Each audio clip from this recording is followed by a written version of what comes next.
Hey guys, Professor Bill, Comic Book University, and Justice League Power Rangers, issue number 5 of 6. We've been waiting for this one for a long time. It's finally here. It doesn't open very well. Let's start this off. Wonder Woman comes in to address the UN. A couple of the Power Rangers come in afterwards with piecemeal of the other Justice Leaguers because their armor's gone. Cute, but this entire scene was entirely pointless. This was so completely pointless. I don't know why the heck they bothered with this. There was a cool scene with Alpha and Brainiac talking. It was actually a really incredible exchange, but for the most part, it was wasted. It was wasted. Like, this was the kind of talk that you'd figure Alpha would actually get through to this version, at least, of Brainiac. And there is absolutely no reason on Earth why Brainiac wouldn't totally get it. He wouldn't get it. And suddenly, I don't know, at the very least, come to terms, if not completely switch sides. But yeah, you don't waste a good speech like that and just go to, like, that biggest problem that I have with this entire comic, guys. Anyway, at this point, Superman comes flying in and tries to take everybody out, but he's talking about, it's funny, he's just talking to the Power Rangers about, we got to be fast. We're fast, yeah, but not as fast as me. Well, I guess the Flash should have done the job that Superman couldn't because, yeah, old Limpy here, yeah, take the reference.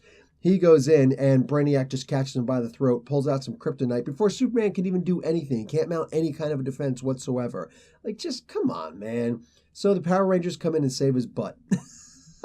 They save his butt. The kryptonite falls to the floor before it actually hits the floor. Batman grabs it. He pockets it. You gotta wonder, where's Batman getting all this kryptonite from to go after Superman? Oh, wait, I get it now. And so he pockets the damn stuff and then goes in and helps out Superman. Come on, Superman, I'll help you. I know it's hard for you to walk because you got exposed to a little bit of kryptonite. So, meanwhile, he's got it in his pocket. I'm sure it was lead lined. Yeah, whatever. Anyway, so at this point, Zed, his master growth potion thing that he always throws at the monsters, he throws it at this one big lizard man. You think you're going to have a giant slee stack chasing after these guys. Remember Land of the Lost? Anyway, the Flash catches it. He's like, yeah, no, yoink.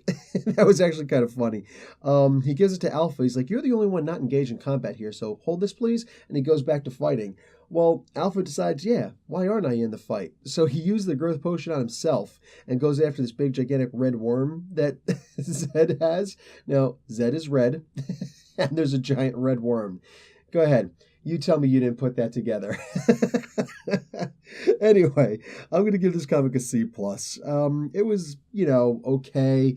But at this point, all they're really doing is pushing through the story. I mean, this was so delayed. They actually did say at one point that it is infinitely delayed. That to me means they're not going to do anymore. I'm glad they decided to at least finish off the story with these last 2 issues. But, when you're just finishing off the story for the sake of finishing the lousy story and not actually making something really cool and memorable, maybe one of these days Batman will reference, yeah, I got this shard from that Lord Zed guy, the big red guy with the giant the giant red worm and the Z on top of his staff.